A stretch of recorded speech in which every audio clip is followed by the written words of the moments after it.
Mainit-init na chismis. Donay Pangilinan, inawin daw sa harap ng pamilya ni Belle na masayang-masaya siya dahil kay Bel Mariano. Ito daw ang mga katagang sinabi niya.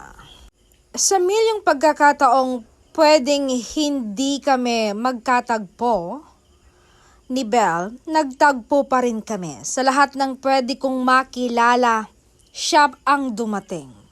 Sometimes I wonder how different my life would be without her.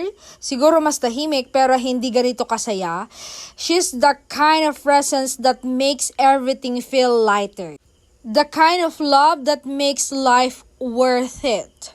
Sa kanya ko natutunan na ang pagmamahal ay hindi lang tungkol sa tamang timing, kundi sa tamang taong hindi lang darating pero mananatili. And the world can be uncertain, life can be unpredictable.